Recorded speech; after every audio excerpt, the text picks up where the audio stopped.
Part 3. The Trial, Cross-Examination. Chapter 32. Trial, Day 5. Robert Bailey was finely dressed in a dark blue pinstriped suit and a white shirt with gold cufflinks engraved with tiny American flags. His salt and pepper hair was well groomed. His designer eyeglasses were simple yet elegant and fitted perfectly on his face, a face that looked few years younger than his age, as a result of him maintaining a daily routine of exercise for the past 35 years. He moved with the confidence and elegance of a man who believed in himself and his work. He had never taken a case in which he did not work harder than his opposition. His questioning skill had entrapped the most difficult and prepared witnesses both in criminal and civil cases. He researched his material thoroughly. He knew which of his various questioning techniques would eventually break down the witness, his opponent, in the legal chess game. He was a skilled actor and at an early age could impersonate many great Hollywood actors. He possessed the knowledge of a pundit, and he earned it the hard way by voraciously reading materials on many subjects ranging from law to current events to high-tech science to forensics to history to architecture, and to relax, he enjoyed reading mystery and suspense novels. Robert Bailey enjoyed his work and took it very personally. Many evenings a month, after thoroughly exhausting sessions when others would resort to a shot or two of whiskey to relax their overly tired minds, Mr. Bailey took pleasure in punching a 40-pound bag in his garage, even at his advanced age. A hot shower and then a quick spray of cold water relaxed his body and energized it for the next day. Vincent Curtis continued to take pictures without causing any disturbance during the trial and occasionally conferring with the cameraman. If he disappeared from the courtroom time to time, no one missed him. James Steiger was curiously waiting for the opening questions by Mr. Robert Bailey, like a boxing fan waiting for the first punch in a championship fight. Mr. Bailey looked briefly at Vincent Curtis as he got up from his chair and moved slowly to George Bush. Then, without wasting any time, he posed a question in a very friendly yet authoritative tone. Mr. President, you testified that you were the elected President of the United States of America and you had sworn to uphold his laws. Is that true, sir? Yes, that is true, answered Bush. You also stated that the President is obligated to conduct the affairs of his cabinet in accordance to the laws and procedures set forth in the U.S. Constitution. Is that true, sir? Bailey asked. Yes, that is true, replied Bush. You and your attorney explained in length how a decision is made in the executive branch by the President and how no decisions of importance are made without the approval of the Congress, especially in the case of a war. Is that true, sir? Asked Bailey. Yes, the President of the United States is not a one-man show, and he is not a dictator. To go to any war would be a joint decision by the U.S. Congress and the President, replied Bush. In your opinion, sir, given the same set of circumstances, any U.S. president would have done the same thing, that is, going to war against Iraq. Is that accurate, sir? Asked Bailey. Most likely, replied Bush. Most likely? Do you mean some of the past presidents would have not gone to the war with Saddam Hussein under the same set of circumstances, Mr. President? Asked Bailey. Some presidents would have conducted the affair differently and might have launched the war even earlier than I did, while others might have gone to a war a little later than I did. Yet I believe the war against Saddam was inevitable, and it was the right thing to do at the time. I was not left with any other choice. In my opinion, Saddam Hussein was playing games rather than complying with UN resolutions to dismantle all of his weapons of mass destruction. All he had to do was to allow UN inspectors unrestricted access to conduct their mission. Instead, he ordered the inspectors to leave the country, replied Bush smilingly. Former President Jimmy Carter had indicated in clear terms that war against Iraq was a mistake, and he would have not done the same thing you did. taken the country to an unnecessary war that was completely avoidable, said Robert Bailey. Each president has his own cabinet.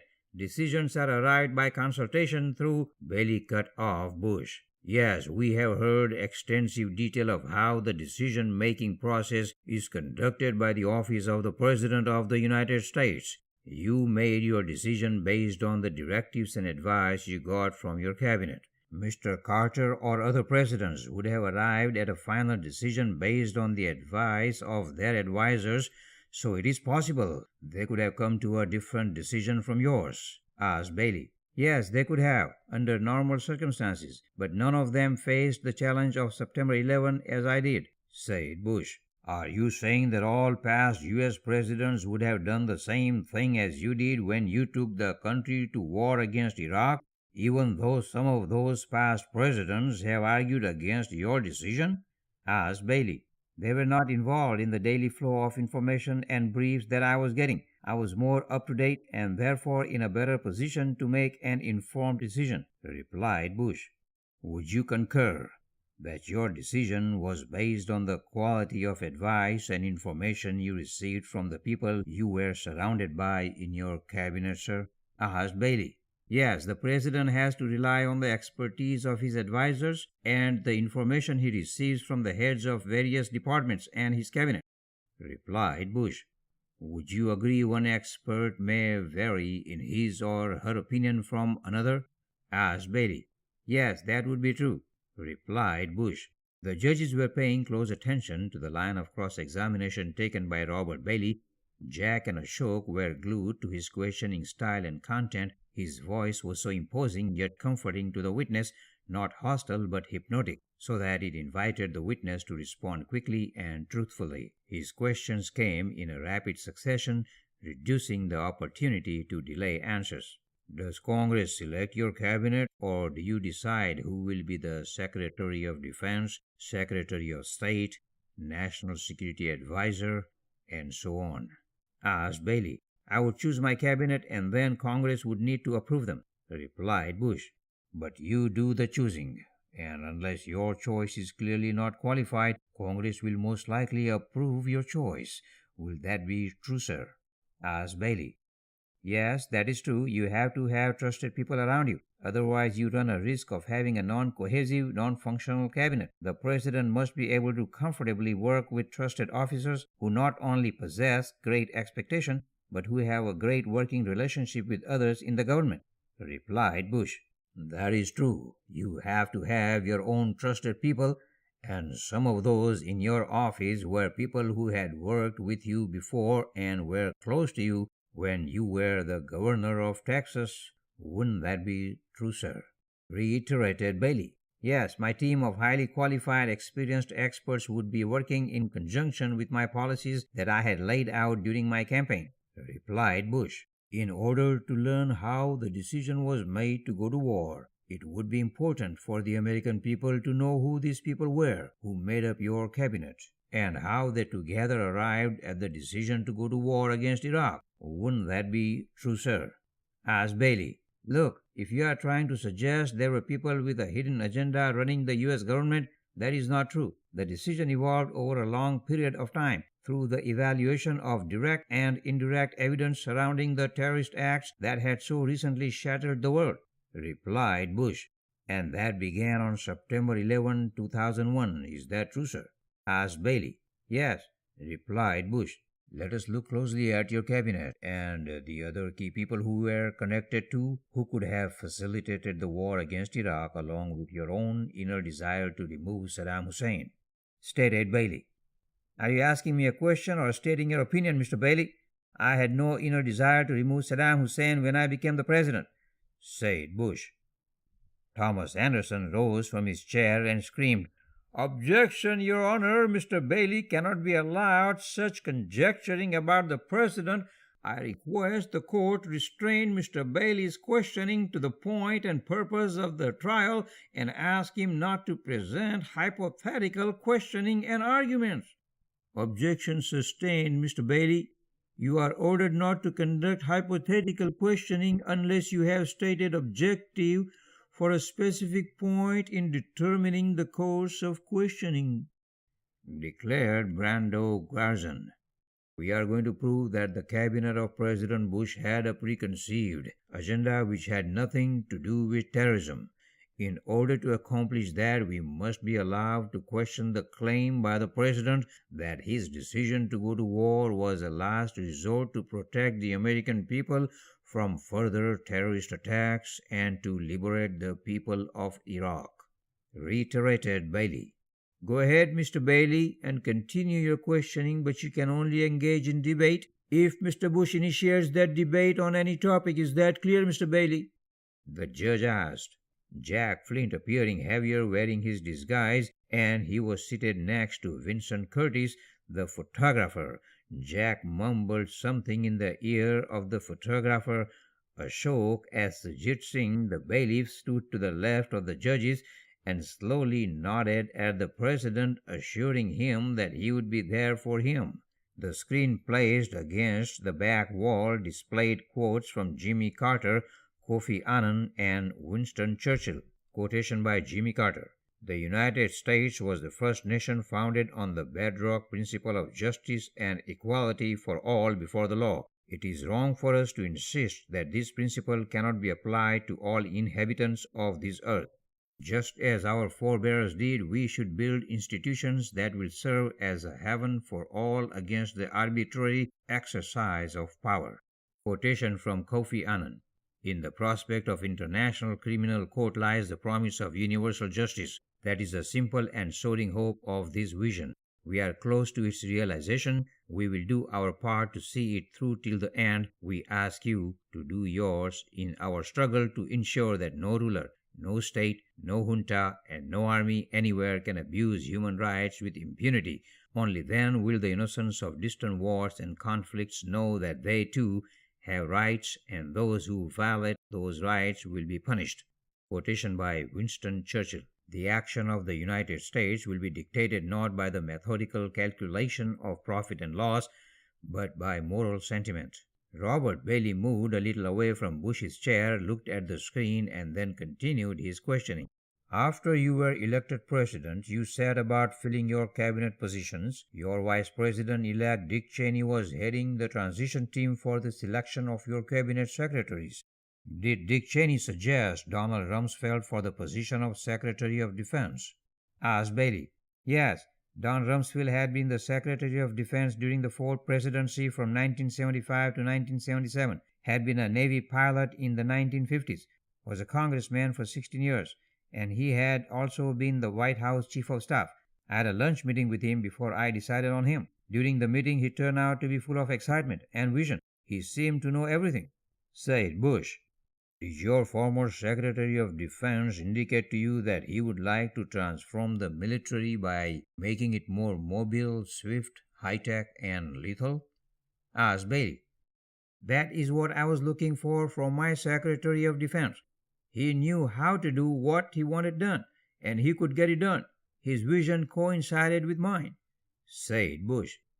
"So Donald Rumsfeld had the same vision as yours after the passage of several decades from the time he had first held that position. Is that true, sir?"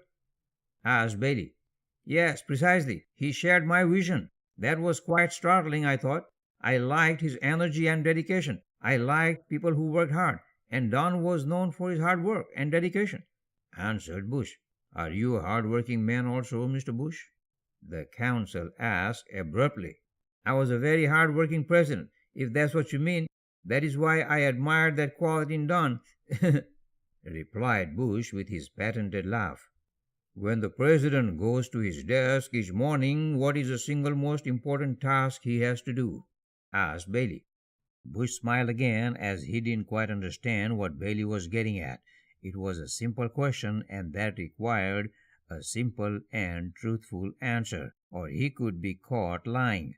Bush would not want to do that. He knew how to protect himself. He had learned that and demonstrated that in the word games he played as president. "Reading the daily presidential brief would be the most important duty of a president on a daily basis, I would say," replied the president. "And how long would it take to go through the daily brief?" asked Anderson. Generally less than an hour, but that was just the beginning of the day. You see, every 4 years the president looked 8 years older, and that goes for every president. It is a very demanding job, Counsel, and I worked hard at it, replied Bush. Robert Bailey smiled and innocently asked, I would guess you never missed your daily brief, did you, Mr. President? No, never, no matter where I was. It was always delivered to me, and I would go through it at least once each morning, replied the President. Don Rumsfeld, the hard-working Secretary of Defense. Do you think he had a plan along with his vision, Mr. President? Asked Bailey. Yes, Don did have a plan, and he was the kind of a guy who would execute his plan, replied Bush. Was it not true that Rumsfeld and your father had their differences in the past? Rumsfeld had made some private, nasty remarks about your father, calling him a weak director of the CIA. Yet you went ahead and selected him. Why would you do that? I thought you wanted harmonious officers in your cabinet, not the ones who were at odds with your own father, the former president, inquired Bailey. Bush tried to explain his point of view. He was lost in the past. Bailey wanted it that way. He wanted to submerge Bush in the past, to bring out the truth so he could trap him during future questions. Yes, that was true. You have to understand, in politics there are going to be comments made that ought not to be taken personally. I really didn't think much of it. My father was a fine CIA director, and he went on to become a fine president, and served his country very well, replied Bush. Did you select Don Rumsfeld to prove your father wrong when your father had said that he couldn't trust Rumsfeld? Asked Bailey. It wasn't about proving anything except to choose a Secretary of Defense who could fit well with Cheney, my vice president, who had also been Secretary of Defense in the past and had worked with Donald Rumsfeld, answered the president. Going back to 1974, when Gerald Ford was the president and Henry Kissinger was the Secretary of State, President Ford had chosen Donald Rumsfeld as his chief of staff. Donald Rumsfeld chose Dick Cheney as his deputy. Rumsfeld and Cheney had eventually wielded almost Nixonian power in Ford's administration. They successfully blocked Vice President Rockefeller from exerting any real influence and hobbled Secretary of State Henry Kissinger's influence. They caused tension between Kissinger and White House officials by snitching on Kissinger to any White House official who would listen. The Secretary of State told President Ford, "Don't listen to Rumsfeld. He is running for president in 1980. Together, Rumsfeld and Cheney did their best to open the White House to hardline defense hawks and hardline neoconservatives. Kissinger's efforts to negotiate peace between Israel and Palestine in the Middle East were held in contempt by Rumsfeld, Cheney, and other neoconservatives. Rumsfeld and Cheney used President Ford's press secretary as conduit, leaking information about the negotiation to the press, helping to cripple the entire peace process. Their ultimate goal was to attempt to gain the White House for Rumsfeld. That does not seem like a very ethical and straight shooter, Mr. President, does it? Could the team of Dick Cheney and Don Rumsfeld be trusted after that?" asked Bailey. Bush was baffled. Bailey allowed Bush to think as much as he wanted. Bush shook his head and finally replied, "I don't go that far back in politics. I wouldn't have known that," said Bush. "Let me open your eyes about the dynamic duo Rumsfeld and Cheney. Do you know about the Halloween massacre in politics?" asked Bailey. "No," replied Bush. A time of wholesale firing and reshuffling of the White House in Ford's administration was dubbed the Halloween Massacre, and that was when Donald Rumsfeld became the Secretary of Defense and George H.W. Bush, your father, replaced William Colby as the director of the CIA. Cheney and Rumsfeld were responsible for the following occurrences. Henry Kissinger's position as Secretary of Defense and National Security Advisor was reduced to the Secretary of State, and Nelson Rockefeller was replaced as Ford's vice presidential candidate for the 1976 election. Rumsfeld quickly won a reputation in Washington as a political opportunist. Rockefeller told former President Ford, "Rumsfeld wanted to be President of the United States. He has given George Bush the deep six by putting him in the CIA. He has gotten me out. He was the third on your vice presidential list, and now he has gotten rid of two of us. You are not going to be able to put him on the ticket because he is defense secretary, but he is not going to want anybody who can possibly be elected with you on that ticket. I have to say, I have a serious question about his loyalty to you." Later, Ford wrote of his sharp regret in pushing Rockefeller off the ticket. "I was angry at myself for showing cowardice in not saying no to the ultra-conservatives. It was the biggest political mistake of my life," he also said, "and it was one of the few cowardly things I did in my life." "Mr. Bush, your father had said to you of Rumsfeld, 'Don't trust him.' Yet you picked him. Why?" asked Bailey. "I was convinced, after my personal meeting with Rumsfeld, that he would be well fitted to modernize the military. I had promised during my campaign that I would modernize the military, and Rumsfeld was the best fitted to bring that vision to reality," declared Bush. "Did Dick Cheney, your choice for vice president, have any input in designing your vision of a modern military?" asked Bailey.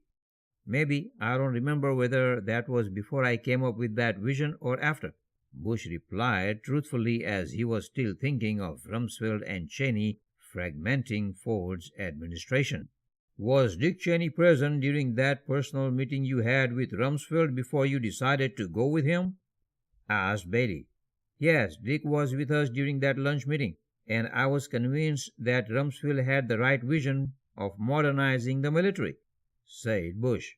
"Did Cheney knew what you were looking for in a Secretary of Defense, so Don Rumsfeld, the experienced politician who had already been Defense Secretary 2 decades earlier, all of a sudden had a new vision to modernize the military, which was your stated goal in the campaign.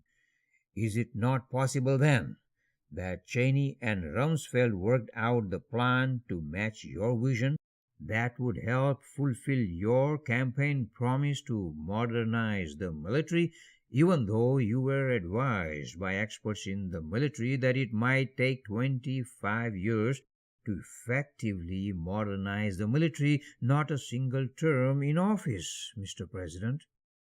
asked Bailey. "It didn't matter how long it would take. The vision was to ultimately modernize the military, and Don Rumsfeld was the man to do the job, I thought," replied Bush. "As we have seen, Mr. President, the catastrophe occurred when modern lightweight military vehicles didn't withstand the strength of roadside IEDs that caused the majority of deaths of U.S. soldiers. Was that the modern, lethal, and mobile force that you and Donald Rumsfeld wanted to introduce in the Iraq War?" asked Bailey. "We didn't anticipate the explosive power of IEDs would cause serious damage to U.S. military vehicles, as well as to the lives of our brave soldiers," replied Bush. "What you are saying is that your modern and lethal military transformation as prescribed by Rumsfeld didn't work well in Iraq," said Bailey. "There were parts that worked, but yes, some military vehicles needed more reinforcement to withstand IEDs," replied Bush. "Humvees and trucks sent to Iraq were not tested to withstand the powerful roadside bombs, which ultimately caused tremendous loss to U.S. personnel. Thousands died and many more seriously injured. You call yourself the Commander-in-Chief. Did you take the responsibility of such oversight, Mr. President?" asked Bailey, as Jack Flint looked at Bush in disgust. "I had left the responsibility of military vehicles to the Defense Department. I was advised that our vehicles were adequately equipped to withstand such attacks. When we later found out they were not, we worked to reinforce those vehicles and changed the underside of vehicles so that ultimately they were able to withstand such attacks," replied Bush. "How long did it take for the military to transform those vehicles before they were able to perform well enough to ensure the lives of U.S. soldiers would be not at risk by such attacks? Asked Bailey. It took some time, although I couldn't specify exactly how long, replied Bush. 2/3 of all Marines killed in Iraq died in those Humvees and trucks. What do you say to those families? Will you tell them that you were the one who rushed to that war? Saddam wasn't marching on the United States. You were the commander-in-chief, weren't you? For heaven's sake, you refer to yourself as commander-in-chief several times in your book, said Bailey. As soon as we learned of the weakness, I ordered the reinforcement of those vehicles, replied Bush. And then it took about 3 months to get some of the reinforced vehicles to get to Iraq. Is that accurate? Yes, said Bush. In the meantime, you still allowed those sergeants and soldiers to patrol in Iraq, knowing that they were not protected against those IEDs? Asked Bailey. I left that up to Don Rumsfeld and the military to determine, replied Bush. An IED is an improvised explosive device, basically a homemade bomb. Are you telling the American people that the most powerful and wealthy nation in the world was not able to adequately protect its military personnel against homemade bombs? The military knew the effect of IEDs. They had experienced them in Afghanistan, and they had to be expected. Why didn't you wait for 3 months before launching the war? That way the military could have adequately reinforced its transport pool before going into battle. Why did you not delay, Mr. President? Asked Robert Bailey. The ideas that were planted in Iraq were more powerful than what we had encountered before, replied Bush. Then why didn't you demand that the military should stop using those vehicles until newly reinforced vehicles were available? Asked Bailey. Once the war began, we couldn't allow it to drag on. The country needed to be in the protective control of the military. There was no police force, no civil authority. Oil wells were burning, electricity was out as many grids were sabotaged. The situation could have spiraled out of control had we waited. We had no choice but to move the troops around, replied Bush. Did you anticipate that? Or had you thought once Saddam was out, people would be singing, dancing in the street, and embracing American soldiers as their saviors? Asked Robert Bailey. We were prepared for a lot more. Our soldiers were equipped with chemical gas masks and prepared for hostile enemy fire as we went in. We had minimal casualties by the time we had won the war. It was during those years when we had the responsibility of protecting the Iraqi people that we lost significant number of our brave soldiers, replied Bush. You had sent letters to the families of fallen Americans. Did you not feel responsible for their deaths, Mr. President? Asked Bailey, a very tough question. I felt sad for the loss of lives we had to suffer, replied Bush. In order to save lives of even one of these brave soldiers, you would have spared no effort. Is that true, Mr. President? Yes, I would have done it, replied Bush. General Colin Powell warned you, Mr. President, that once you started marching into Iraq, you would own a civil war, which would mean a large number of American casualties. You were warned, Mr. President. Like Saddam Hussein, you didn't care about how many young soldiers died. Saddam Hussein thought once Americans were inside Iraq and suffered large casualties, America would withdraw. He was a fool and a selfish dictator. On the other hand, you knew the risk you were taking with American soldiers when you rushed them into the hostile territory, when you knew IEDs would be a significant problem, when you knew IEDs could be responsible for monumental deaths among American soldiers. You knew it was happening in Afghanistan. You knew it happened to Russians when they tried to invade Afghanistan. You knew it all. You were a president who asked all sorts of questions to determine every possible and credible terrorist threat. Why did you not ask questions of your generals about how to defend against those IEDs? Why did you not adequately protect those young soldiers by providing reinforced trucks that could have withstood explosions from the IEDs? If you had spent as much time asking those questions before you went to war as you spent in signing those letters of condolences, you probably wouldn't have had to sign those letters, Mr. President, said Bailey heatedly to Bush. I had left that to Don Rumsfeld's judgment, as he was in charge of those decisions and commitments, replied Bush somberly, as he really had no defense against the tough questions posed by Robert Bailey. Once U.S. soldiers were roaming the streets of Iraq, it was no longer a war that generals could be prepared for, due to the unimaginable complexities that would be encountered. Sending troops to take over a country on another continent where culture, the language, the factions, the tribes, the system, and the religion were all completely foreign and difficult for the American military to handle, it was predictable that it would mean years of occupation of Iraq by American military. Predictably, Americans would be viewed as invaders, not saviors. Your vision was a wish, and you granted yourself a wish by going into Iraq, in direct contrast to the advice you had received from your State Department's most experienced diplomat, your Secretary of State, General Colin Powell, and he was right on the money when he said to you, Mr. President, you will own the Civil War once inside the Iraq. Once you go in there, you will own it, Mr. President.